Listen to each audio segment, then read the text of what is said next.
so no Cool. problem. Cool, man. Well, hey, Richard, it's wonderful to meet you. I'm looking forward to getting into your life as an author, a founder, a chairman, a trainer, a leader. There's so many things that go into what you do. But to begin the process, 4 years ago, we were all trying to figure out how we're going to get through this pandemic, and every section of the world had their own response. Thailand to the UK to America. So ultimately, how did you make it through that time period, and how did it change the way that you do things now? Wow, it was incredibly challenging, Joe.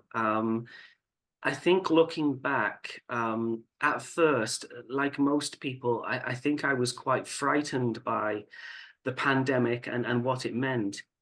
And lockdown certainly came to Thailand very swiftly. And at that time, because I was doing a lot of teaching at international schools and a lot of consulting and work with my blog and my books, I could mostly work online, which was really, really helpful at that time. But it was difficult. I found working at home to be quite a challenge. Um, I like to be around people. I like to work at coffee shops quite a lot when I'm doing online work. Um, so it was challenging.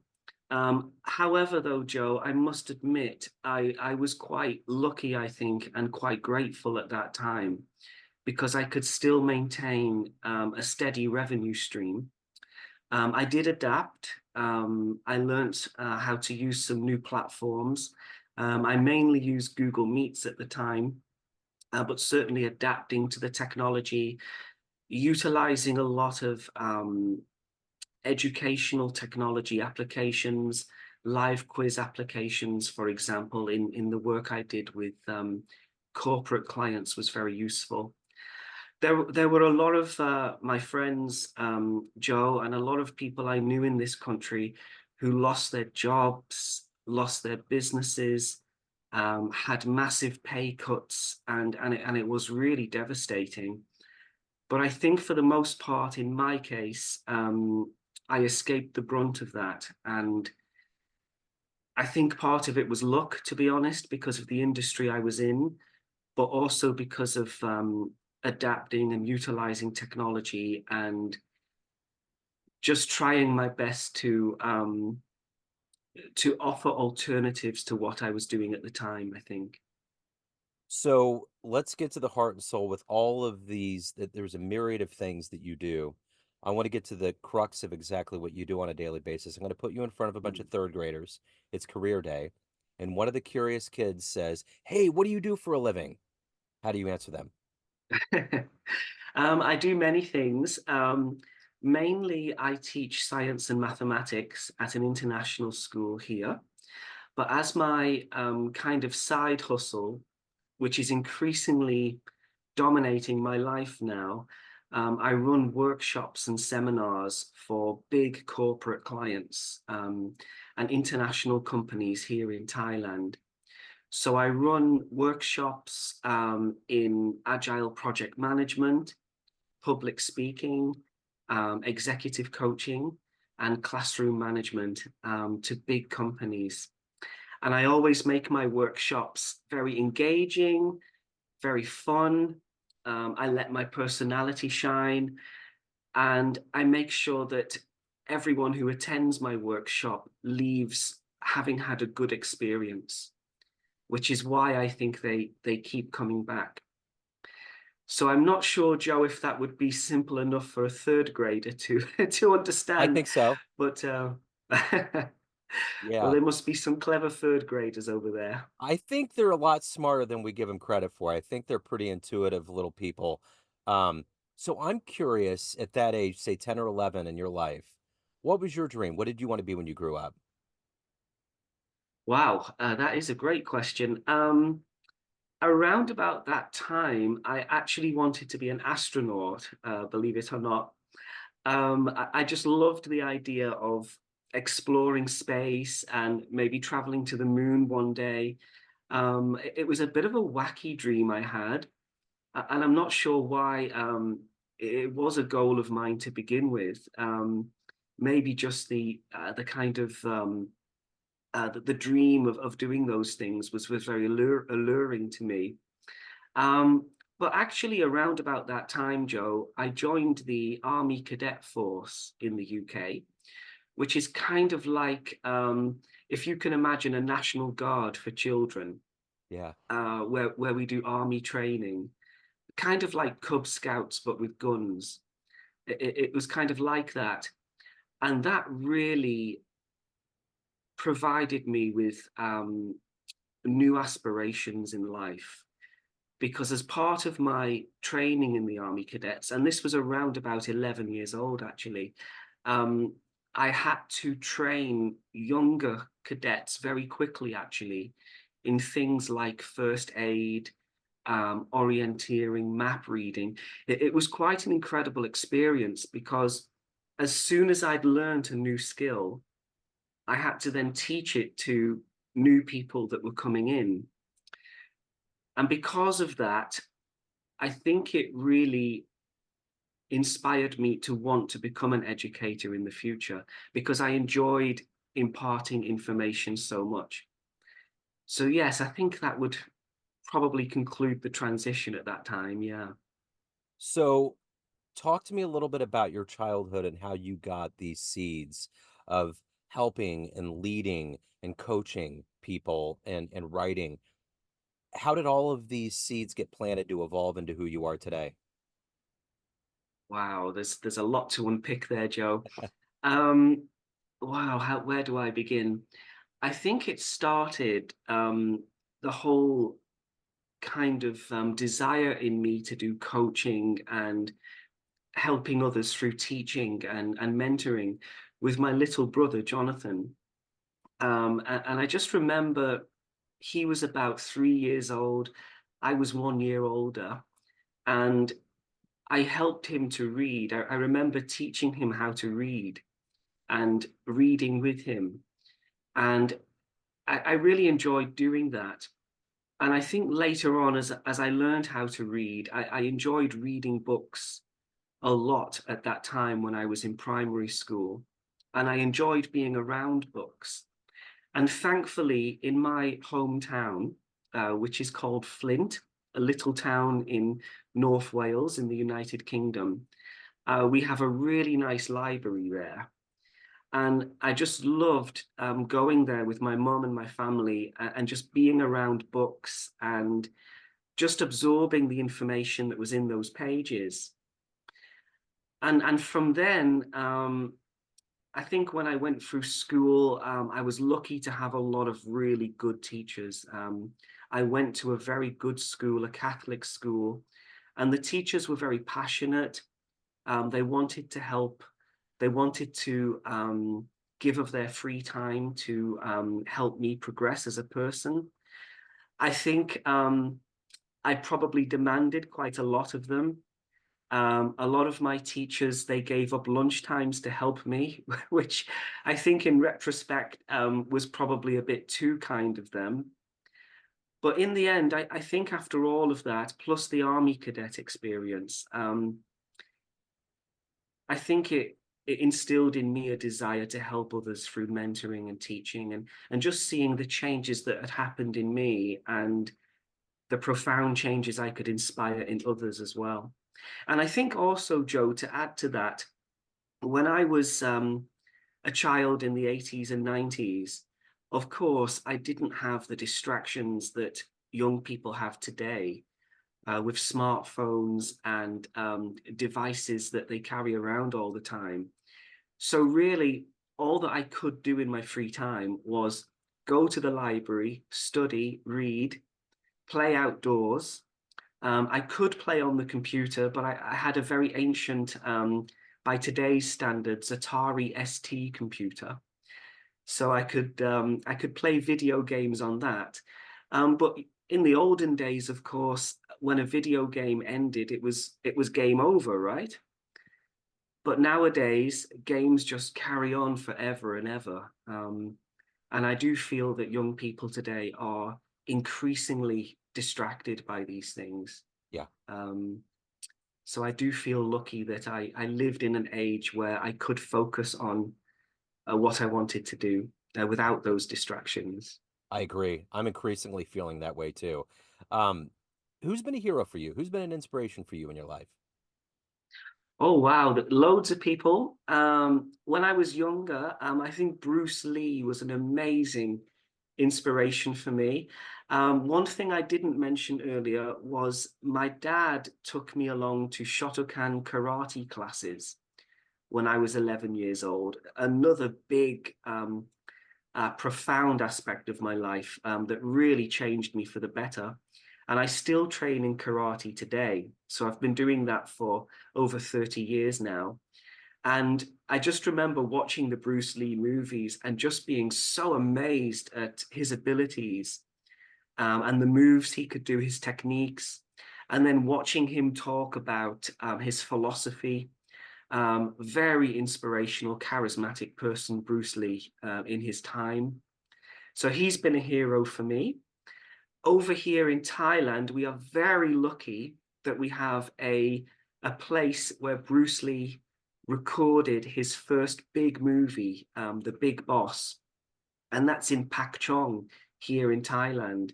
And it's like a golden gem, Joe, because most people don't know it exists. And the Big Boss's house from the movie is still there. The ice factory is still there, and it's more or less untouched. So I've visited that site a few times. In addition to Bruce Lee, this is going to be a button pusher for some people, but I really admire Donald Trump. I think he's a very charismatic speaker. I think he has great presence on stage. I know a lot of people are not a big fan of his political opinions, but I think in terms of his charisma, he certainly can teach everyone something, I think, about being a big personality. Yeah, so I'd say those two individuals were big influences on me. So if you could meet one person alive on the planet right now and spend some time with him, who would that be? I'd love to meet Donald Trump, to be honest with you. I Yeah. really would. I think his another thing that I think he's really good at is explaining business acumen and how he went through the real estate days when he was younger and progressing to who he is now. So I think if I was to meet him, I could learn a lot from him. And I think just being in the presence of someone like that, um, it's very entertaining. He's a very gregarious person, and I think that would be a great experience just to speak to him and get to know him a little bit. So every day you wake up, you have all of these things that are a part of your life that you do, and you give a lot to people. You're helping them get to a better place, but you ultimately have to evolve and grow as a human. What is that collective energy for you every day to wake up and to do everything that you want to do and do it well? Wow. Um, a lot of things there to talk about. I think essentially, Joe, I've had to evolve in my self-discipline over time. Um, One thing that I had to tackle and had to deal with a lot in my life were the negative influences that we all face. And I think for me personally, I got too involved in the self-development space, reading books by Tony Robbins, for example, and Napoleon Hill, How to Think and Grow Rich, and T. Harv Eker. And I gained a lot of positive insight from that. But what a lot of these influencers don't talk about are the negative aspects of life, such as laziness, procrastination, um, vices that we all face. So to answer your question, nowadays for me, I have a very strict morning routine, which helps me to start the day properly. So I wake up, I do some exercise straight away, even if I'm exhausted. I will go run on the treadmill, or I'll do some karate practice, or some push-ups, or something that's on my personal training plan. I'll eat breakfast. I drink lemon juice in the morning because it's really good for detoxifying. Um, I'll have breakfast. I find for me personally, I really need food in the morning to give me energy. And then I'll spend some time writing out my plan for the day. I'm not the kind of person that likes to plan the day before. I like to start my day and think about the day ahead before it starts. And I must admit, Joe, to get to that level of self-discipline has taken me some time, actually. And it has involved quite a lot of sacrifice. Um, there's been many mornings where I've wanted to sleep in and I've wanted to wake up late and I've wanted to snooze. And it's taken me a long time to get to a stage where I stop myself from doing those bad habits. So at the end of the day, of all of the clients that you've been around, everyone that's been immersed in your work, what's been one of the best fan letters, best responses that you've gotten from your work? Oh wow. I think probably the best one was one of the managing partners of a company I work with over here had sent out a survey to all of the attendees, and they'd all said that number one, my workshops were really, really exciting and fun and engaging, and number two, that they had learned so much. And that particular person, she introduced me to a new group that I worked with, and it was really nice because and it was quite flattering actually, because when she introduced me to that group, she said, out of all of the workshops I've attended, Richard's workshop is the most practical, which for me was massive positive feedback, because that's always my aim when I run a workshop, is that people go away with skills and things that they can utilize in their own lives. So speaking of giving people skills and good advice, what's the best advice that you've ever gotten? Oh wow. Yeah, These are great questions, Joe. good. um, I think the best advice I've ever received probably came from a book called Level Up by Rob Dial. And in that book, he says, do the best you can with what you have where you are. So I'll say that again, do the best you can with what you have where you are. And I think that is a really profound and highly usable statement. And I think what it teaches all of us is that it doesn't matter what your circumstances are. It doesn't matter how much money you have. It doesn't matter how hard life is. We all have resources that we can utilize, however small, and do the best you can with what you have where you are in the moment. I agree.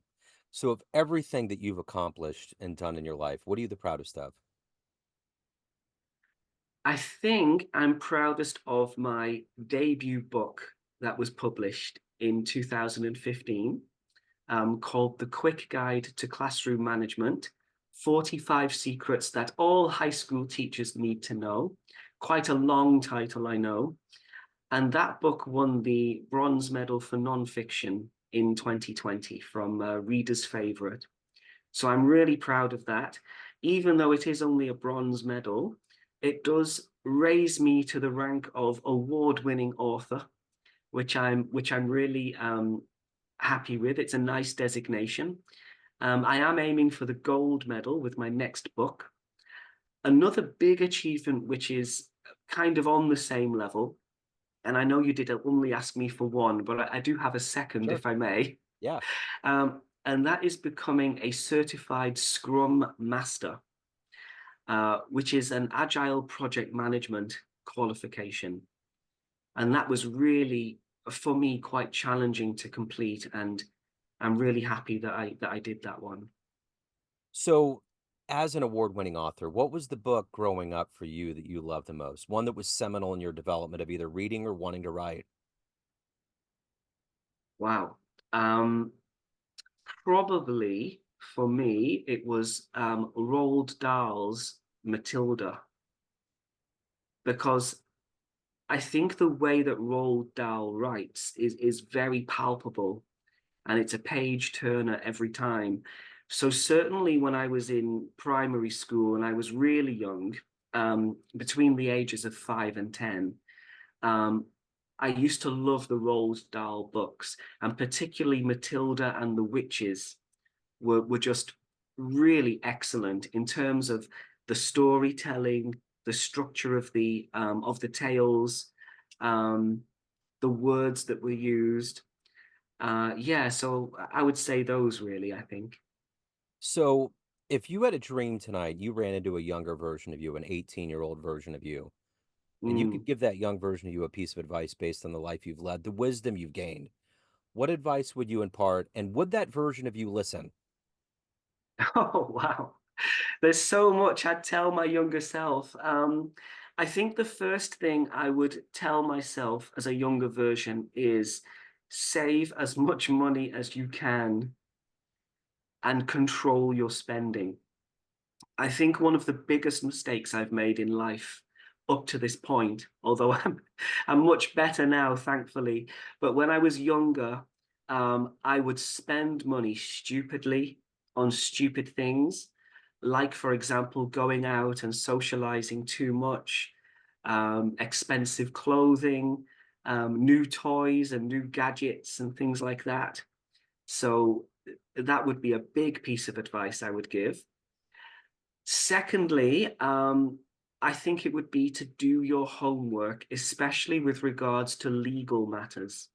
Yeah. Now, without going into too much detail, I think a massive mistake that young people make in particular is they find a relationship partner and they marry that person without fully understanding the legal implications of that union they've just made, and how difficult it can be to unpick that. So I think that would be something I'd tell myself. So do your homework, especially with regard to legal matters. Save as much money as possible and control your spending, I think is what I'd tell myself. And of course, in hindsight, I'd tell myself to buy Bitcoin.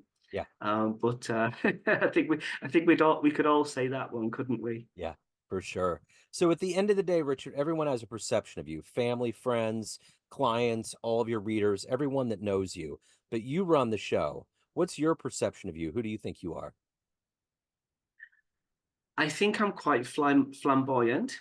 I think I'm quite quirky. Um, I think I'm very self-confident and self-disciplined.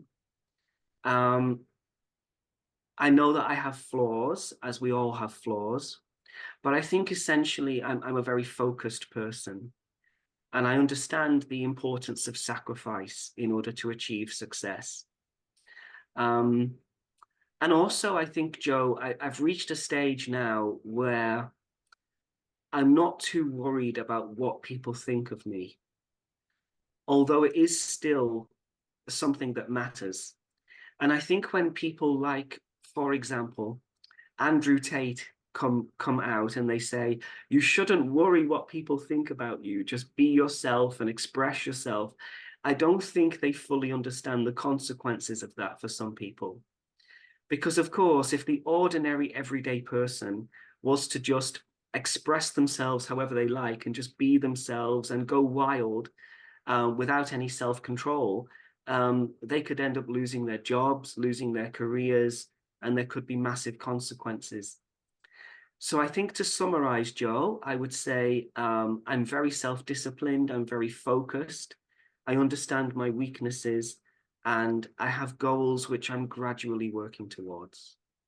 So if anyone wants to pick up your award-winning book, reach out, learn more about anything that you're doing, hire you, how do they do that? They can email me at info@richardjamesrogers.com. So it's just info@myname.com. They can check out my website, which is richardjamesrogers.com. And I'm on social media everywhere. In fact, I'm happy to say, Joe, that I'm Google famous. So if you just Google the name Richard James Rogers, and what's it called? A knowledge box will pop up and it says author, and you'll see everything on there. Cool. This has been great, Richard. Thank you. Thank you for your story. Thank you for your time. This is wonderful, man. It's been my pleasure, Joe. Thank you so much indeed. Yeah. And best of luck with everything. I appreciate it. Thank you, Joe. You take care.